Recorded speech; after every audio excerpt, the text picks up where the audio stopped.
말씀 전해드린 대로 장익근 목사님께서 말씀을 전해주시는 날입니다. 제목이 목사가 되기 전에 인간이 되라. 이 제목에 해당되는 사람은 이 자리에 저밖에 없습니다. 인간이 되기 위해서 말씀을 잘 듣도록 하겠습니다.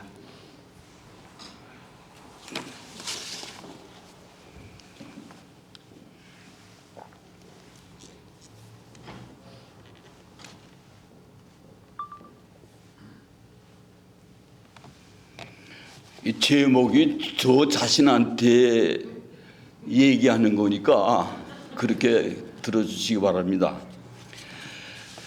제가 1977년에 LA에 도착했어요.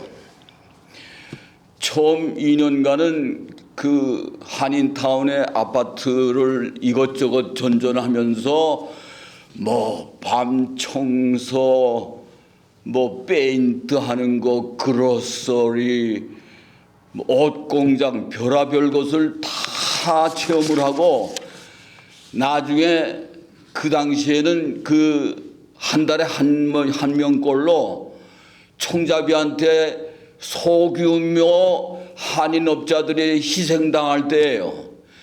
제가 겁이 많으니까 총잡이한테 죽지 않는 그 직업을 보니까 무슨 밤 청소, 페인트 이런 거밖에 없더라고요. 그래서 낮에 일하는 페인트 일에 전념하게 됐어요. 그리고 이게 칠을 할 때 제가 그 소심하니까 남의 집 함부로 칠할 수가 없더라고요. 그래서 내 집 칠하듯이 아주 꼼꼼하게 했더니 40년 동안 여러 번의 불황을 겪었음에도 불구하고 하루도 쉬지 않고 아주 잘 벌어먹었습니다. 근데 사업 규모가 커지니까 문제가 자꾸 생기더라고요.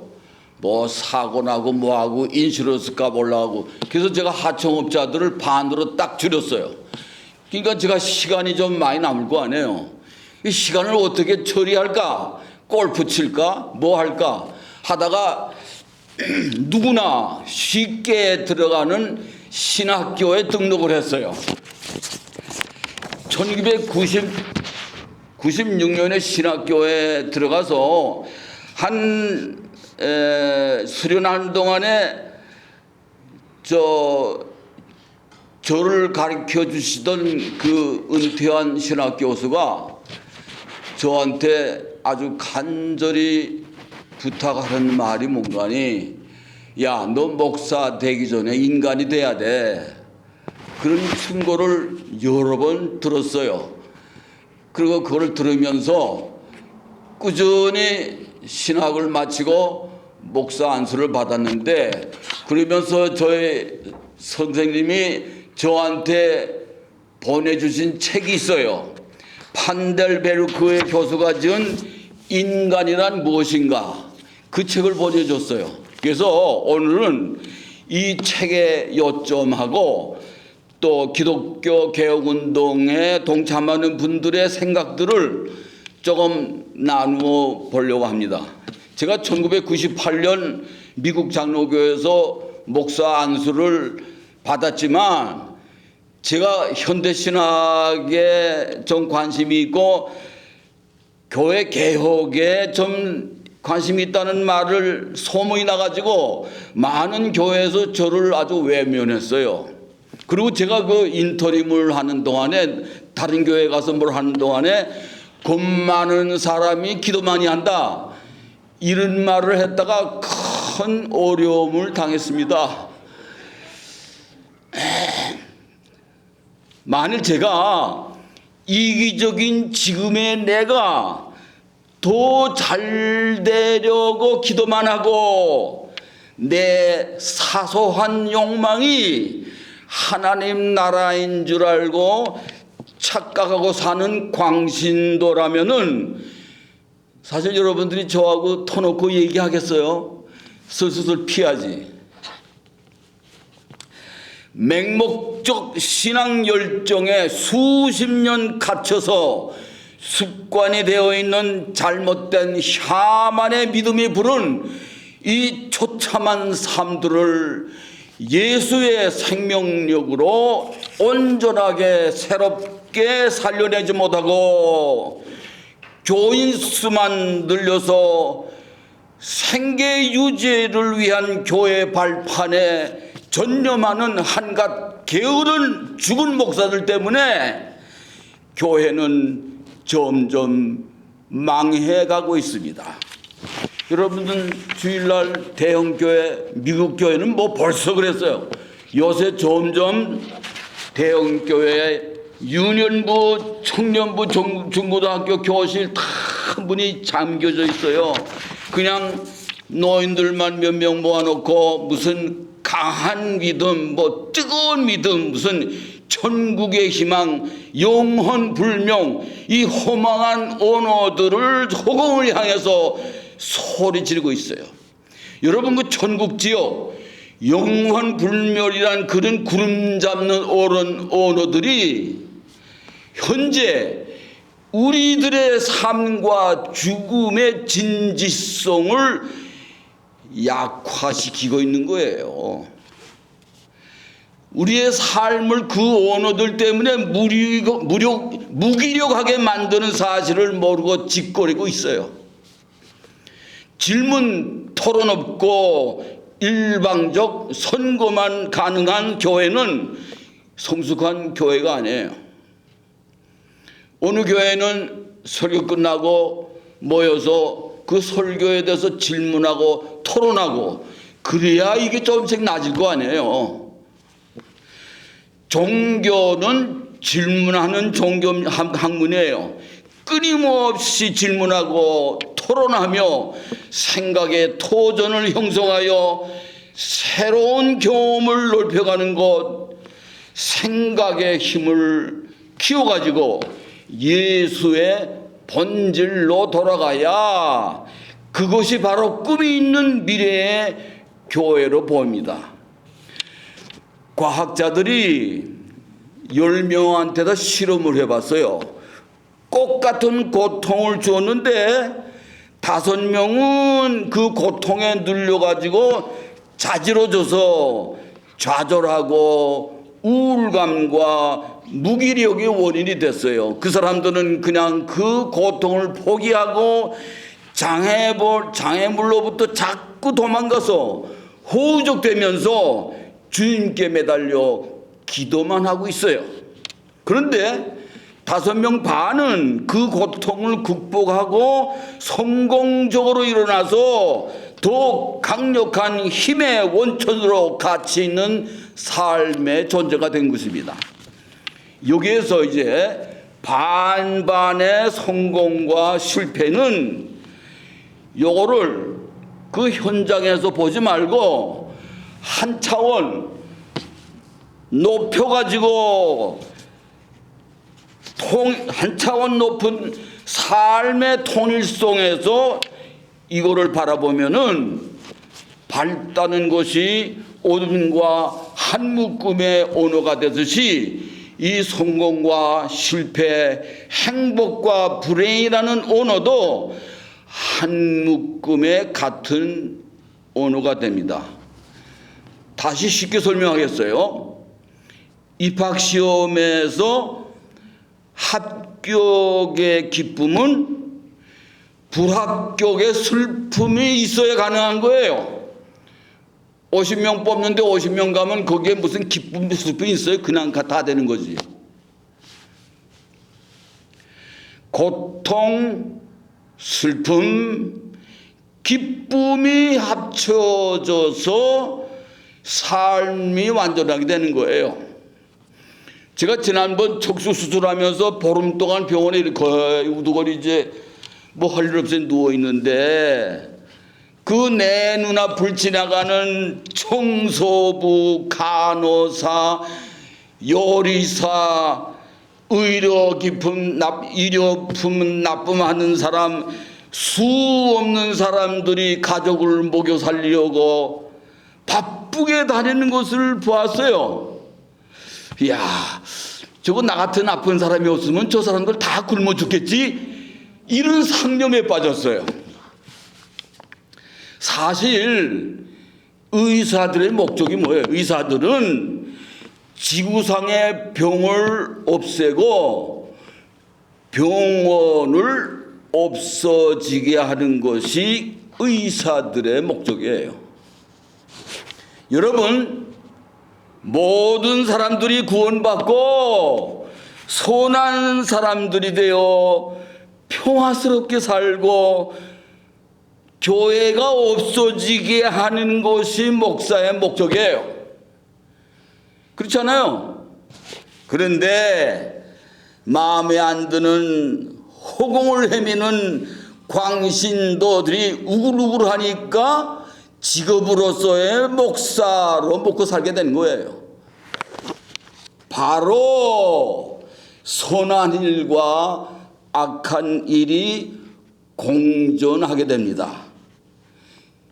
지혜로운 사람은요, 내가 몇십 년 살다가 언젠가 죽는 날이 앞으로 오겠지, 그런 생각을 하는 게 아니라, 지혜로운 사람은 지금 내 삶과 죽음을 함께 살기 때문에 매 순간마다 생과 사를 넘나들고 살기 때문에 이 시간을 치열하게 성실하게 살아가라는 말이 됩니다. 한문으로 생사일효입니다. 여러분, 죽음을 존재하지 않고는요, 삶의 기쁨이 불가능해요. 로마서 8장 28절, 그러므로 모든 것이 협력하여 선을 이루게 된다는 겁니다.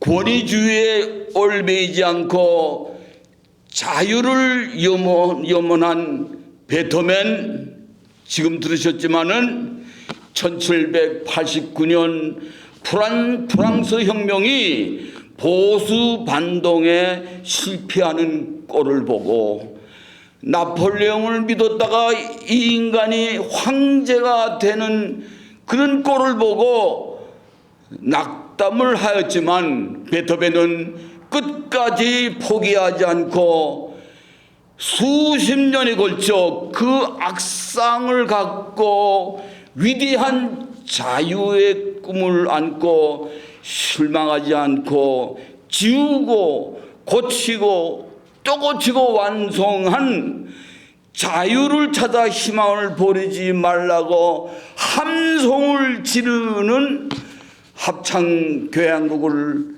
저는 요새 자주 듣고 있습니다. 그 이유는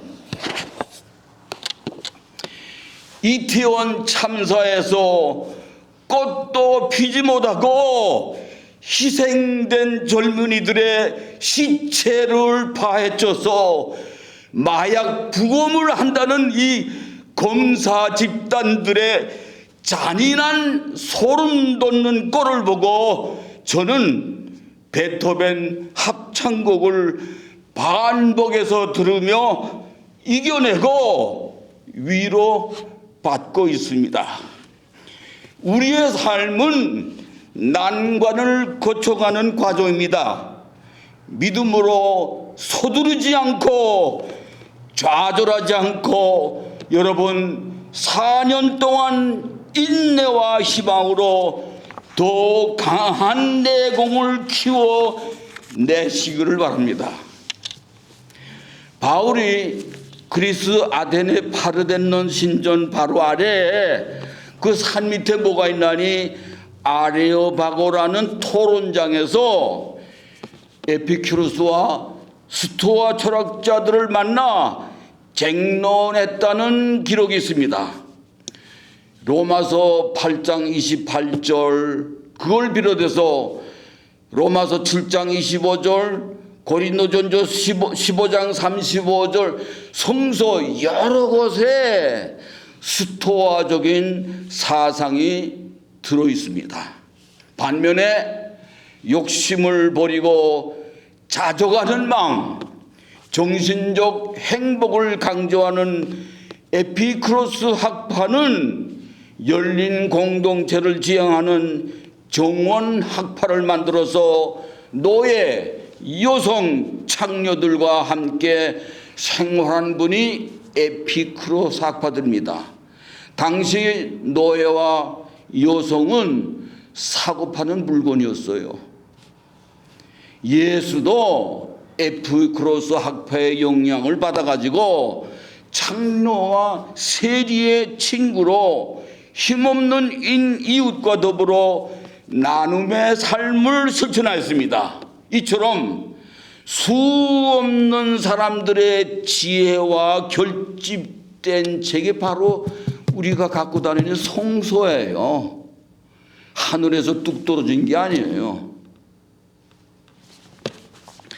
미국 토마스 제퍼슨은요, 에피쿠로스의 정원학파의 정신을 따라서 미국 독립선언서를 작성했어요. 그 내용은 모든 사람은 평등하게 창조되었다. 인간은 삶과 자유 그리고 행복 추구의 불가침의 권리를 가지고 있다고 했습니다. BC 300년 전에 신을 두려워하지 말라. 에피쿠로스가요, 신을 숭배하는 전통을 깨트린 최초의 사람이에요. 우리가 지금 그런 사람이 필요해요. 제가 안병무에게 물어봤어요. 당신은 크리스찬입니까? 나는 예수의 삶을 실천하려고 노력하는 자라고 하였습니다. 여러분, 초기 기독교요, 그때는 예수 제자들이 예수를 선생으로 이해하고 교사로 호칭했어요. 예수는 자기 가르침대로 따르는 제자들을요, 친구, 형제로 생각했어요. 성서 여러 곳에 있잖아요. 권세 있는 자들을 위에서 내리치고 비천한 자를 높이신 분이 예수님이에요. 그러나 313년 밀라노 칠령으로 콘스탄티니우스 황제, 로마 황제가 기독교를 핍박하던 것을 중지하고 장려했습니다. 325년 니케아 신전은 하나님과 예수는 본질상 같다는, 즉 예수도 신이라는 선언이에요. 이게 그리하여 초기 기독교의 생명력 있는 예수의 삶은, 그런 예수의 삶을 실천하는 평등한 공동체는 무너졌어요. 예수를 등에 업고 나도 신이 될 수 있다는 콘스탄티니우스 로마 황제의 정치적 음모였어요. 이게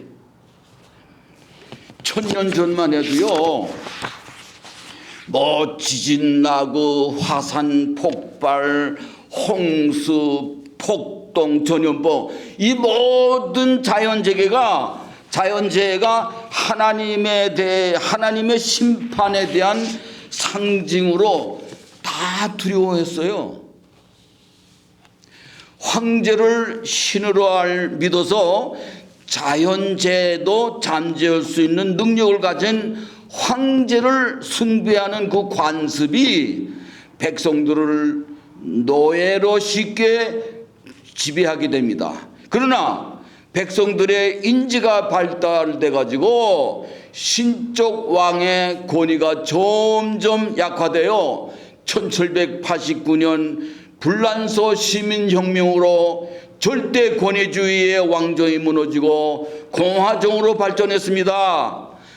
4년 후 루이 16세 부부가 단두대에서 처형됐어요. 325년 예수를 신으로 경배하는 니케아 신조로 인간을 철저히 무능력한 존재로 만들었습니다. 사랑과 예수를 철저한 독재자 폭군으로 만들어 종교 권력자들이 시민들의 공포와 두려움을 줌으로써 쉽게 착취할 수 있는 시스템을 만들었습니다. 여러분 초기 기독교의 스승과 친구, 이 제자의 관계를 아야 니케아 신조로 인해서 잔인한 신과 노예의 백성의 관계로 만들어 버리는 게 니케아 신조예요. 이게 국민이 주인인 오늘날의 민주주의 체제하에서 아직도 사랑을 강조하는 기독교 지도자들은요, 어두웠던 중세의 니케아 신조로 그 계열을 범했다고 수많은 백성들이 처참하게 죽어갔는데도 니케아 신조를 폐기할 생각을 안 하고 있어요. 21세기 대부분의 종교인들은요, 광신도들을 제외하고 예수를 인간이라고 생각합니다. 여러분들은 어떠세요? 예수를 인간이면서 사람이라고 수십 년 교육받았을 거예요. 지금도 이 말을 들으면 저 사람 이상하다. 예수가 신이지 왜 인간이야? 오늘 제 얘기를 듣고 조금 참고하시길 바랍니다. 이 니케아 신조가 우리들한테 얼만큼 잔인한 행동을 하였는지.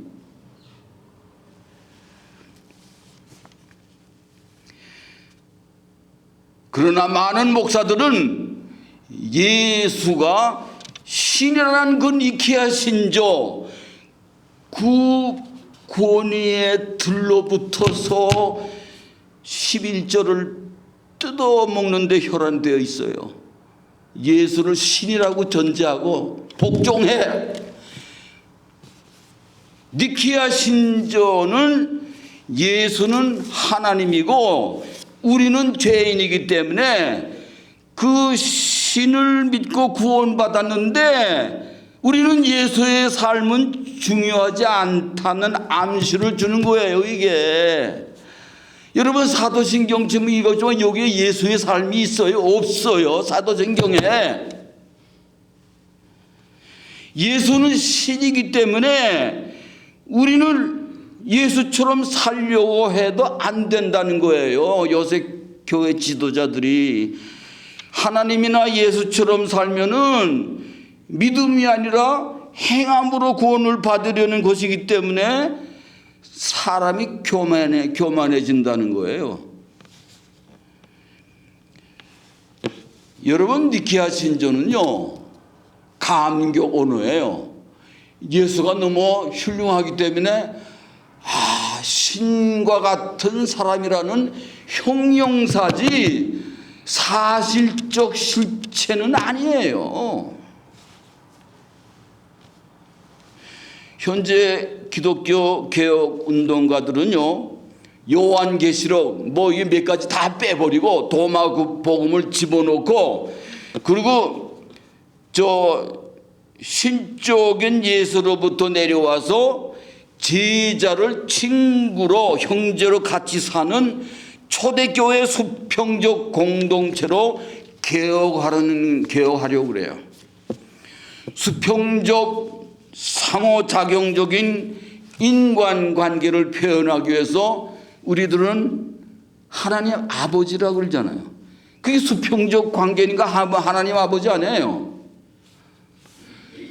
사실 이 찬송가 가사에도 그 수직적 관계가 얼마나 많은지 몰라요. 그거 다 바꿔버려야 된다는 거예요. 개혁자들은.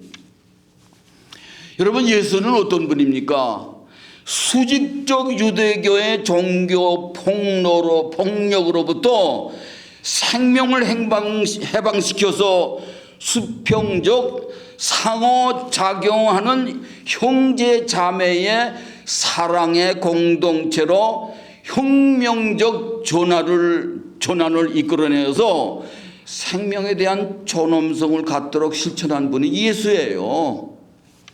그리고 낡은 전통, 습관, 관념을 변혁시켜서 나날이 새로워지는 새로운 신앙, 삶의 변화가 일어나는 종교 혁명을 일으키신 분이 예수님입니다.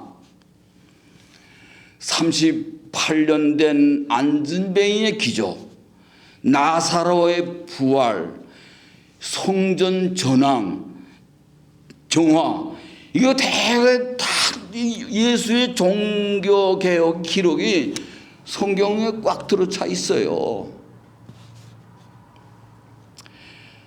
짧은 한 세상 저도 38년 동안 집착했던 헛되고 덧없는 가치들을 던져버리고 고린도 후서 5장 17절 그리스도가 내 안에 들어와 새로운 피조물이 되어 영광된 생명의 흔적을 가슴에 안고 땅에 묻히고 싶어요.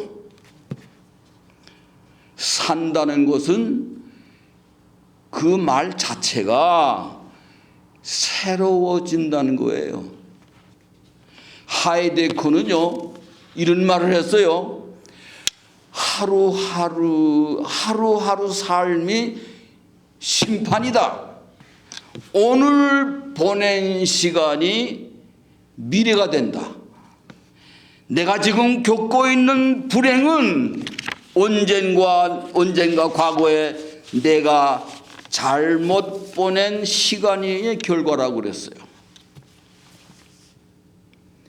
내 시간, 내 생명을 어디에 열정적으로 투입할 것인가 하여 돈을 아껴 쓰는 가계부 대신에 저는 시간을 내 것으로 만드는 시계부를 만들었습니다.